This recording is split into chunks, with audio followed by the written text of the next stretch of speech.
Hi, I'm Heather Wilde. I'm the CTO and unicorn whisperer of ROCeteer, and I'm an outlier.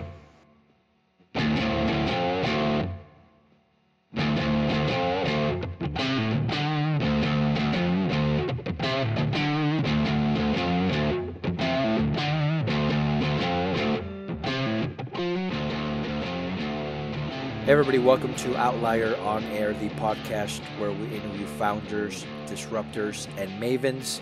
As always, I'm your host, Ever Gonzalez. On today's episode, we have Heather Wilde. She is the CTO of ROCeteer. Heather, welcome to the show. Thank you, Ever. You know, you're one of the things that you're known for as well as the unicorn whisperer, which which I want to get into. So let's jump into it right now. Right, you're doing a lot of cool different things, and we're going to talk about it on the show. But unicorn whisperer, tell us about that. So being a unicorn whisperer is really a dual purpose thing. One, it's I help people spot that unicorn idea, unicorn thing inside themselves that really is their sense of purpose that makes them their best selves. And the flip side of it is when you are working as your best, that is what can help you towards that unicorn company that's that billion-dollar valuation. So, what I mean, I don't even know where to start. Is this something that came natural to you, being able to, communicate with people in that way and helping them find their own true self type of a deal? Or is this something that you consciously were trying to get to as far as being able to do it when you meet people? I had always had this skill of, I'd called it being a talent picker. It was something that I'd been doing naturally, mentoring people, coaching them, and helping them along. And then I'd met a man called Mark Rowland, who is a world-leading meta coach. And he said, oh, no, what you're really doing is being a coach. So what he did was he had me trained up as a coach in 5 different modalities of coaching to really take my Harry Potter broken wand to become to become somebody that actually had the processes behind what I was doing naturally. And so that kind of fits into what you're doing now a little bit with ROCeteer. You're the CTO there, but your background, I mean, you've done so many different things. You've worked with the U.S. Navy, with NASA, right? With you're one of the founding employees at Evernote. You've helped with the state of Nevada with their STEM education in schools. What haven't you done? You're a Forbes writer. You have a column on Inc. magazine. When do you sleep, really, if ever? I love to keep busy. In fact, I recently just found a time in my life that I was idle.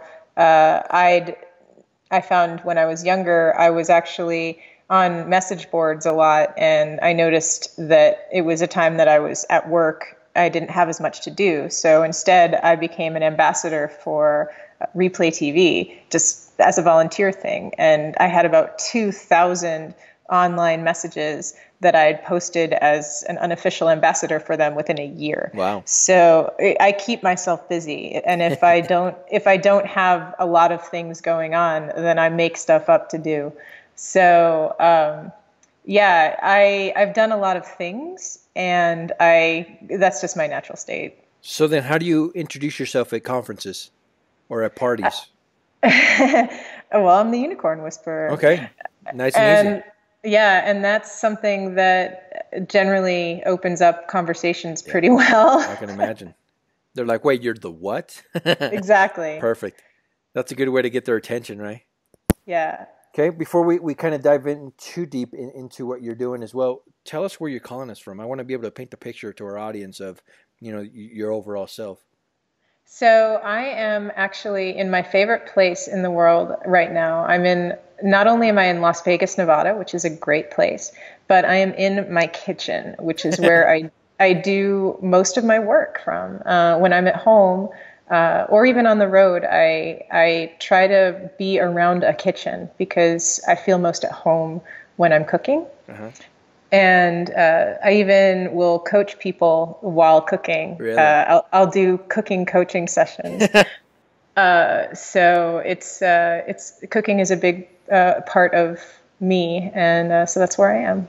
Okay, so let's talk about Vegas for a sec, right? You're an entrepreneur. You've worked with a lot of startups and a lot of different organizations.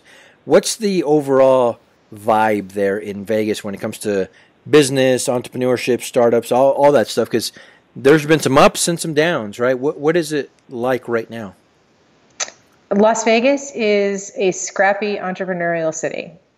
It's something that no matter what the overall vibe is as far as capital or the federal government or even the local populace is, the entrepreneurs of Las Vegas are going to be working on whatever businesses they have. And so right now, what the feel of the locals are is, hey, I want to work on my business. I want to find people that can help me, and I want to do a lot of good work.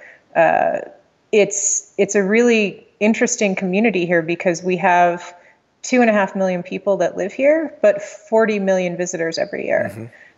So it's amazing for market research. And the companies that are here, the entrepreneurs that are here, can do MVPs really quickly. You can find out if your business is going to succeed really fast by being in Vegas. And that also makes it a transient city because once you've done your MVP, once you've validated your business, then you can go somewhere else and build it up. So what's the game plan for you? Is Vegas it for you for a while, or are you already thinking about the new location? I'm actually pretty much a gypsy. I travel around a lot all the time. So Vegas is a great base for me Yeah. because the airport here is the best in the world. And I travel a lot, so I know airports. The airport is great. I can go nonstop anywhere, last minute, to almost anywhere on the planet. And it's a great community to be in. So for now at least, Vegas is where I'm going to be. Okay, you mentioned off there that you're a digital nomad, right? And I want to get into that quite a bit because with the people that we work with right out of Southern Utah, because of our podcast globally, really, we talk to a lot of people that sounds sexy too, right? Oh, absolutely, my laptop, my cell phone on a beach somewhere or up in the mountains, and it's not always as easy as it sounds. And I don't want to get too into it right now, but we'll keep that in the back of our minds. I want to get into that and get your opinion because, and even your advice because you've obviously done it and you've done it for a long time. But anyway, moving on. Let's talk about ROCeteer. What is it? How does it work? Why should we be involved? Why should we care? So ROCeteer is a collective of amazing people that are all people that have had multiple businesses that are executive level, but all trained as coaches as well, which is unique because there's so many people out there that hang a shingle and say, oh, I'm going to be a consultant, I'm going to be a mentor or advisor to a company. But to have somebody that has walked in the shoes of multiple businesses, but then also has the ability to skillfully navigate a coaching conversation and to help a business get unstuck, that's unusual. So that's what ROCeteer does, and that's what we will. That's what we do. So we do coaching, mentoring, training, facilitation, and consulting as well when is needed. But we try to really do training to help people get over the hump when there's a skills gap. So you help companies and entrepreneurs kind of get to that next level. Do you also, and I think this is the case, but you tell me if I'm wrong, you also train these leaders and entrepreneurs and professionals to become coaches as well? No, we actually do not train people to No. be coaches. Okay. We leave that to the ICF, but we recommend good coaching bodies. And if you are somebody that has a lot of experience and is a right fit for ROCeteer, once you are trained up as a coach, then we may consider you to become part of us. I see. Okay. Now let's talk about your clients then. We all need coaching, one way or another at different levels. So what is the ideal client for ROCeteer? Who are you looking for? The ideal client for ROCeteer is somebody that uh, has is either individual or on a team that is having communication issues or is stuck in that can't get out of their own way, that knows that there's something they don't know, and is at the point where they're willing to accept help. Okay. So let's talk about the details a little bit. Um, I run my own company. I come to you looking for help, or one of our listeners comes to you looking for help. We connect with you. What happens next? Is it a coaching call? Is it an online program? Are they webinars? How does it work? So what we'll do is, first thing we'll do is to do a scoping session with you. We'll figure out what exactly is the issue, because a lot of times the thing that people think is their problem isn't. Interesting. And I'm sure you've encountered that yourself, that you may think that you need advertising and you need to spend advertising dollars to get people to come to your business, when really the issue is that you're not actually clear on what you sell.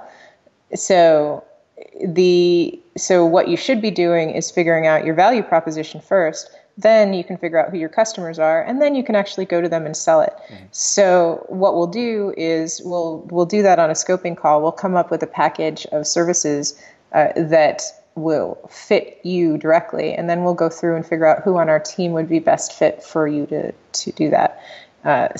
What that may look like is coaching. It may look like us doing some marketing work with you, some values alignment, some strategy sessions. Or it may actually look like us sending you off to some preferred vendors that we have to get some marketing services or some IT services done. Or you may not even be a client at all for someone. I mean, you may just be at such an early stage. You may just be an idea stage. We may tell you, here's what you need to get going. And once you get to this point, then come back. Is there with all the work that you've done and all the work that you still have left to do, right? You're still young. You're still busy doing a lot of different things. Why this? Why now? Why ROCeteer right now at this point in your career? Well, it's funny you say that I'm young, but I'm 40 years old, and this is my fourth company. So this is where I feel like I'm best able to help people right now. I've done my time with the companies that I wanted to help, and I see it as a natural evolution to when you get to a certain point in your career, you want to help the people below you, and that's the only way that you can continue to grow yourself. So, in my own way, ROCeteer is my way to give back. So this is fulfilling work. Absolutely. How much time do you spend doing that as opposed to some of the other things that you're working on right now? So ROCeteer is probably about 75% of my time. Oh, really? Okay. A lot more than I thought. I thought it was a little bit less. Okay. Yeah. Well, a lot of the projects that I do are under ROCeteer's umbrella. And then most of the other things I do are charitable work as well. So it's the things that I take on. It's something that I have to have a values alignment with what I do. I want to make sure that everything is going to be something that will change the world in some way, the classic entrepreneur. But for me, it needs to really make a difference in the heart of an entrepreneur, in the heart of someone to make the world a positive place. You know, I like asking entrepreneurs that I have on the show what they're the best at, right? What do they consider themselves to be the best thing that they can do, their top talent? I'm assuming that your answer would be what you talked about earlier, being the unicorn whisperer, right? Being able to find that within people. Is that the case? If so, let's dive in a little bit more. If not, tell us what it is. What are you the best at?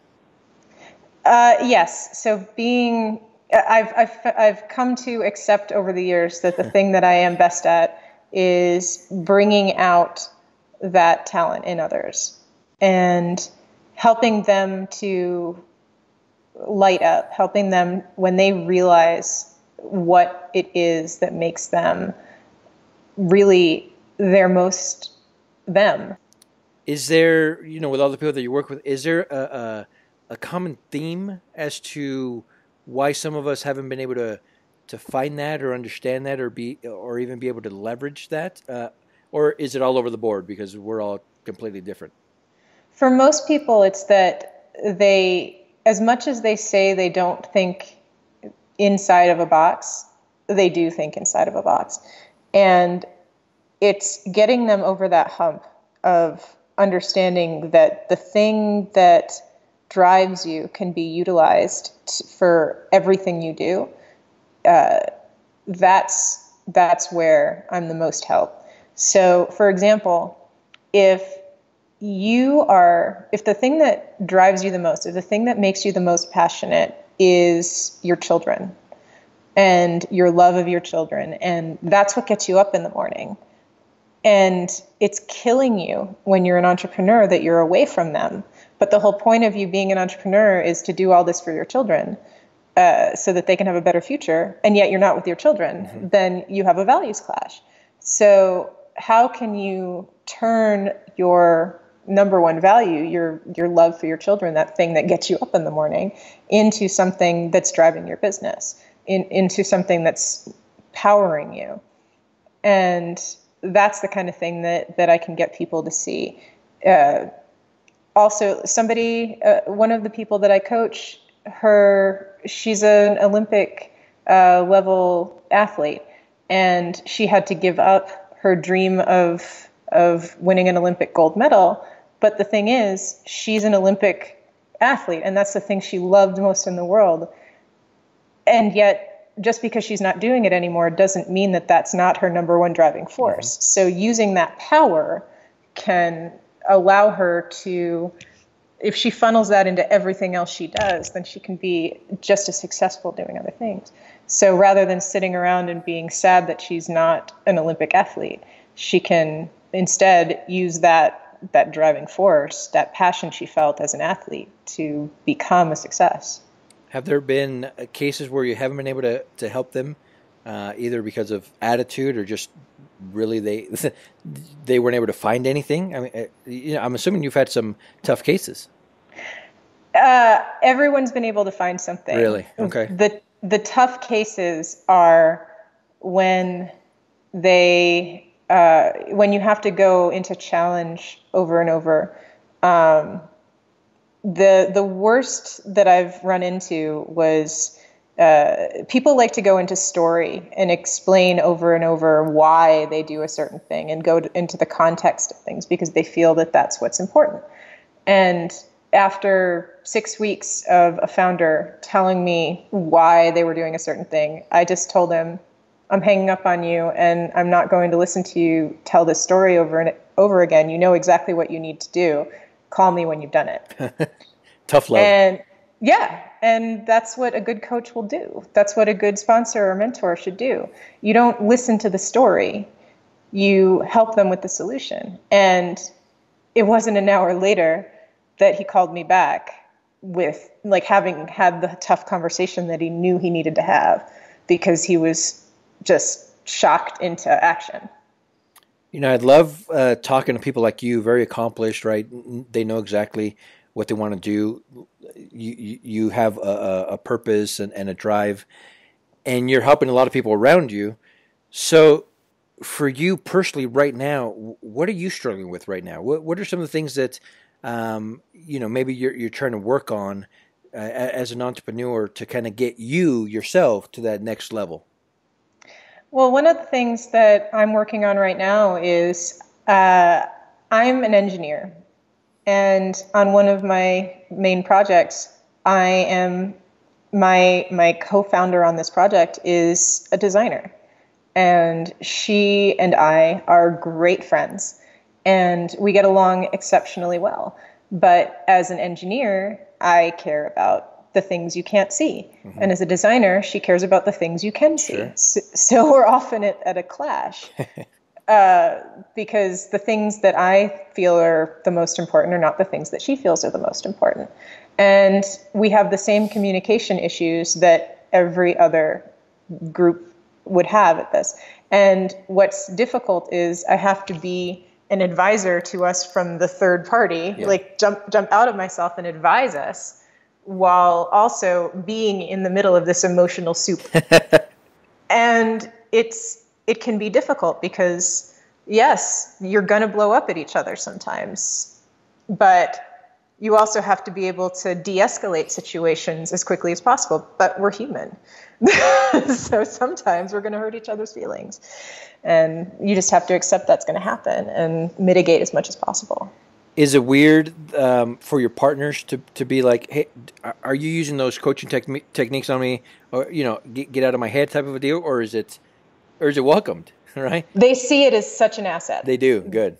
And in fact, they say that I have a coach voice that I go into when they know exactly when I'm doing it, because suddenly my voice goes. It's not like that classic coach voice. It's a flatter kind of. I've gone into Spock logic kind of voice. Nice. And they know exactly when I'm in there, and then they use it to their advantage. Sometimes they'll ask me to go into coach mode on purpose because they want that kind of analytical, you're emotionless, just non-judgmental me. I love it. So it's working well with you and yes. the team. Good. Now I want to kind of go back to what we were talking about earlier, right? Because a lot of our audience, a lot of the people that listen to this show, like we talked about, they want to be digital nomads, right? They want to be able to work wherever they want, and all over Europe, South America, on the beach somewhere, all that good stuff. But as you know, it's not all butterflies and roses and fun stuff. There's some challenges. You spent 6 years on the yes. road doing that kind of work. Tell us about it. Why were you doing that? And what were some of the pros and cons in that 6 years as you were out there just basically doing your own thing? So what was interesting was I started out on the path to remote living because I was going to start a cruise line for luxury travelers with sailboats. And this was in the wonderfully planned time of 2007. Thankfully, I was smart enough to pull back, give the investors their money back before we ever bought any of the boats. But I still thought living on a sailboat would be a great idea. So I bought a sailboat and then decided to go live on it in Mexico. And while we were building up Evernote, I was living in Mexico on my sailboat sailing around because this was something that I could control. I could control the location that I was living in, even though I knew that there was going to be chaos of a company, since this was not my first rodeo. Mm-hmm. So that was where it started. And then as the company got bigger and it was less easy to just be untangled, I got an RV to start traveling around the country instead, so then I could get to airports easier. And so for 6 years, it was sailboat, RV, hotels, and just traveling around the world. Yeah, so far everything sounds like, yeah, I'm in, sign me up. Right? Well, but I don't know if you heard in there that I bought a boat. Uh-huh. I bought an RV. Yeah. So there's a little bit of planning that goes into that in the first place. And so the first thing is, when you're going to start a remote lifestyle, you have to have ready cash available. And a lot of people miss this step because they get themselves halfway around the world and then their bank account is zero and they have no way to refill it. When I was living in Mexico, part of my visa for Mexico, because yes, you do need a visa to live in Mexico, was I had to prove that I had deposits coming in from a company that was non-Mexican on a regular basis. And I had to show that I had a balance over a certain amount or they were going to kick me out of the country. Wow. And this is standard. So if you're going to be living in another country, you have to know what the rules are. If you're going to be living far away from your support network, so even if your family lives in New York and you decide to live in Las Vegas, make sure you make friends real quick, because if something goes down, you need to be able to have a couch to sleep on, because if you can't afford the flight home, then then you need to have a place to live before you get evicted. I mean, these are things it's stuff that we don't think about, really. Yeah, and I see it happen all the time, and I'm sure that people listening to this, oh yeah, this is something that I need to know. It's something they don't think about. If a family member has something wrong with them and you have to fly home, your bank account's going to dwindle. So money is the number one problem with remote lifestyle that people don't consider. You were doing it for 6 years. Why'd you stop? And if would you do it again? Absolutely.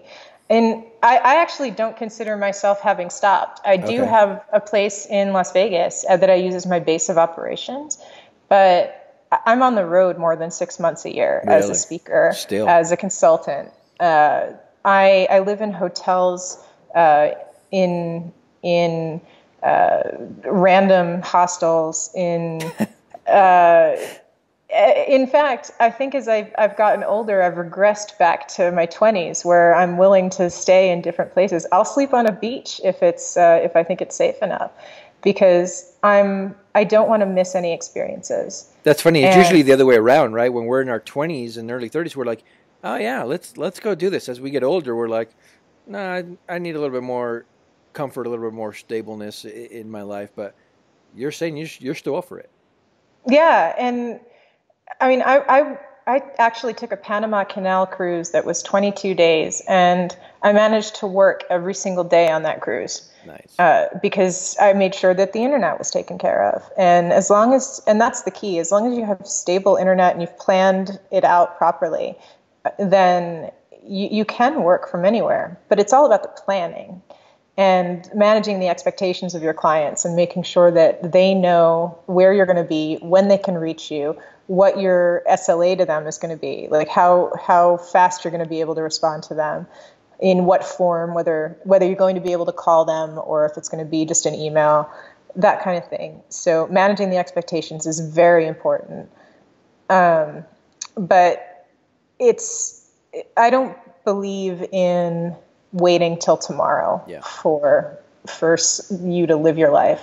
So living like you're retired now is the way to go. And you don't need to have a lot of money to do that. So as an entrepreneur, just figuring out what your budget is and having enough to do that is fine. Like if you don't have a lot of money, then go to Thailand. That's great. It's cheaper than living in Las Vegas even. But you can do this kind of thing for anywhere in the world if that's what you want to do. But if you are the kind of person that needs to be in an office, if you are the kind of person that wants to be surrounded by your friends, then it is not the kind of lifestyle for you. How much? So you mentioned that you're 40 or close to 40. How much longer can you sustain this? I mean, 6 months out of the year you're on the road? Can you do that when you're 50, 55? You think? I don't see why not. Really? So when you're not slowing down, huh? No. When I was 25, I met this wonderful man. His name was George, and he was the CEO and founder of a linens company that he had founded when he was 20. And so he was 90 years old when I met him. And he spent 3 months out of the year on vacation. And he'd been doing this since he was 60 because he'd promised his wife that they were going to really take a break every year because he'd been working so hard since he was 20 years old. And unfortunately, she'd passed away when he was 80, but he still did it 3 months a year. He was taking vacation. And I met him on one of these jaunts. And he impressed upon me that the other 9 months of the year, when he was 90 years old, he was still in there running his company every day, even, he did take half days on Sundays. Oh, but, wow. Nice. But those 3 months a year, he was out there living and experiencing and just going all these places in the world. And for the next 3 years, I got postcards from him riding a camel, going to Antarctica. He was driving like a Bentley across the Autobahn. I mean, he was doing all sorts of things until, unfortunately, when he was 94, he died. But 94 years old. Yeah, living a great life. Living an amazing life. So I decided I was going to be like George. And I'm going to keep working as long as I can, and I'm going to keep living my life as long as I can. I love that. I love that. Good for you. And those of us that are listening, right there, there's no reason why we can't. It's just I don't know, a switch or something that we got to turn on, a mindset that if we want to do it, there's no reason why really we can't do it. If we just, like you mentioned, plan properly and make sure that everything is, where it needs to be, all the details taken care of. But we can certainly go out there and do it soon, even. Well, one of the people that I coach, I always have people come to me and tell me what their top 3 goals right now are, and they're mildly outrageous, they're long-term, crazy pie-in-the-sky goals are. And one of her mildly outrageous goals was to be on The Price is Right. And I looked at her and I was like, really? This is a mildly outrageous goal? We live in Las Vegas. We can be on The Price is Right tomorrow. Yeah. And it hadn't ever occurred to her that she could just get tickets and be on the show. And I'd said to her, I can't promise you that we'll be on stage, but we can definitely do our best and we can be on the show. And so we just looked at our calendars, we figured out when we could go, and within a month, the 2 of us were in the audience right behind contestants row and just going crazy, jumping up and down. So for the entire episode, whenever they were on the audience, she was right there front and center. That's awesome. And so once she had gotten over that hump, she was able to start realizing that she could check off all the other goals. And that's really what it is. There's usually some blocker, something that needs to be broken through. And once you do that, then you can start really working with someone. I love it. I want to switch focus here a little bit. Like we mentioned earlier in the show, you're a founding employee of Evernote, right? Mm-hmm. Most of us know Evernote. We use Evernote. We've used Evernote. Great company, has blown up, right? Doing amazing things.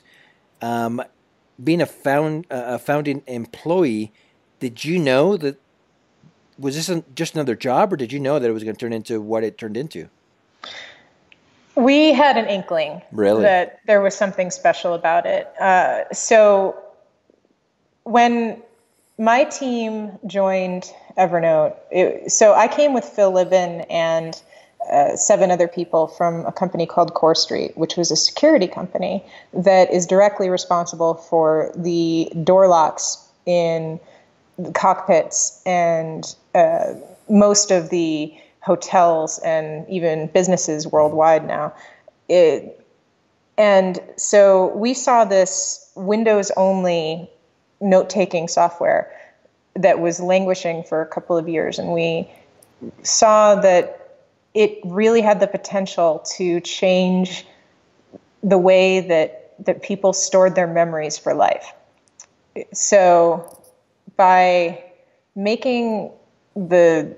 just changing it a little bit, by adding the magic that we have as a team, we thought that we could blow it up. And within a year after us coming on board and just changing its core message, core values and direction, it started to do just that. So just by having the underlying premise of it, which was to remember everything, but only on Windows, which was where it was, we figured we'd open that up to the rest of the world and the rest of the platforms. And we really did do that. Back then, what was your specific role? So I was the head of support, success, and sales. My role was to bring the internal and the external customers together. So I built the infrastructure for QA, for marketing, for community, and to help people, just bring all of that communication flow inward and outward. It was quite an important thing for a customer-centric company to be able to speak to and hear from the customers. And when did you leave? How long were you there?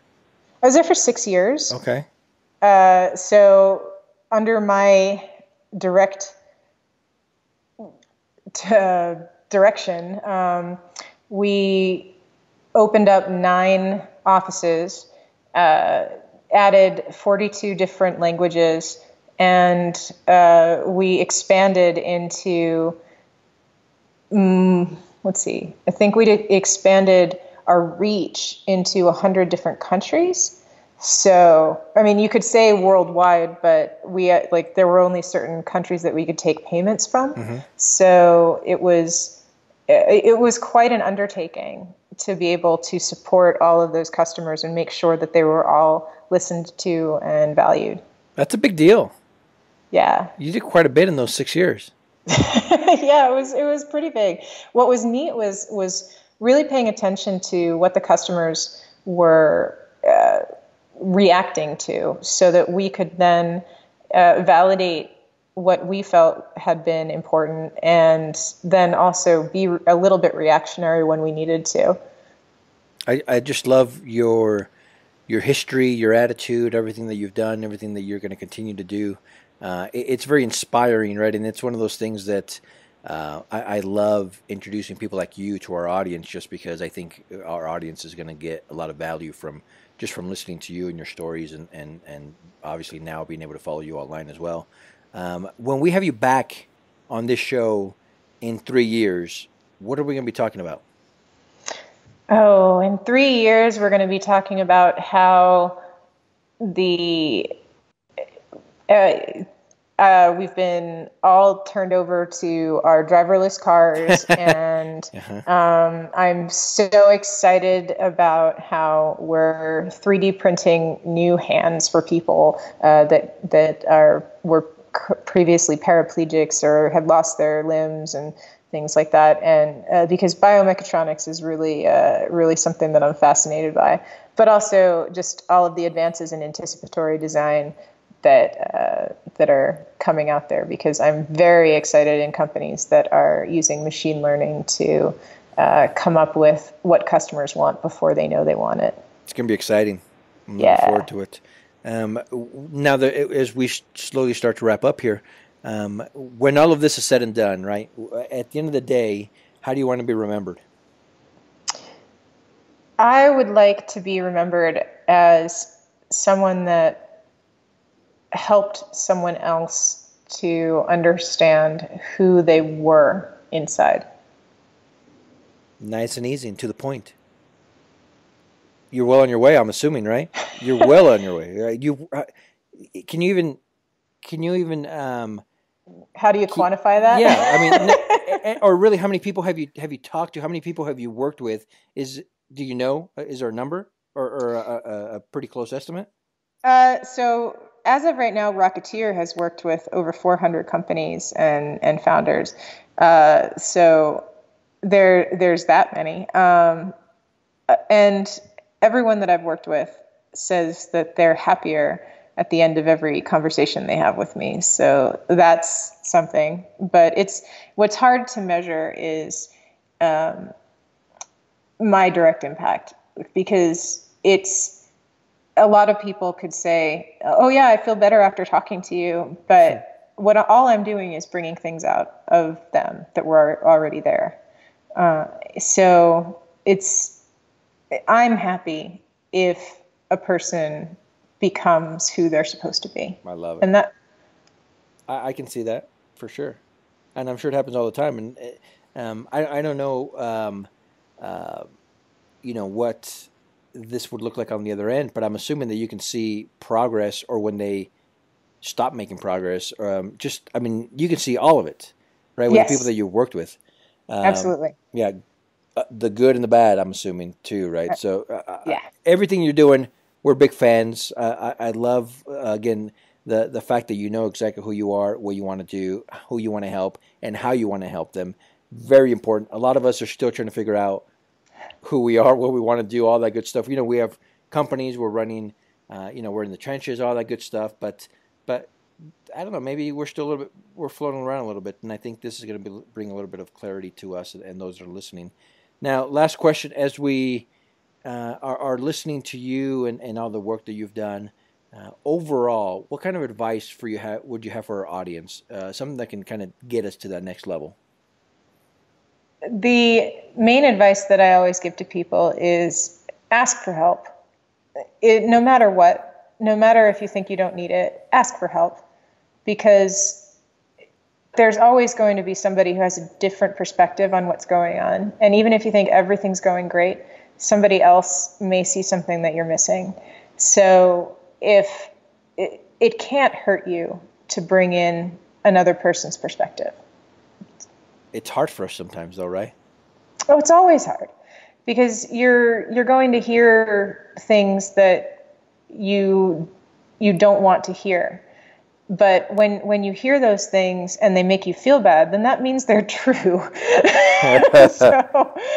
So because anytime something affects you emotionally, there's a kernel of truth to it. So ask people. Just get over yourself and ask. Get over yourself and ask. I love it. That can go on a T-shirt or something, right? Yes.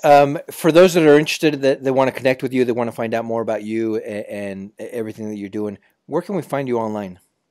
So I'm very prolific on Twitter. So you can find me at Heathriel, Heathriel, or ROCeteer.com.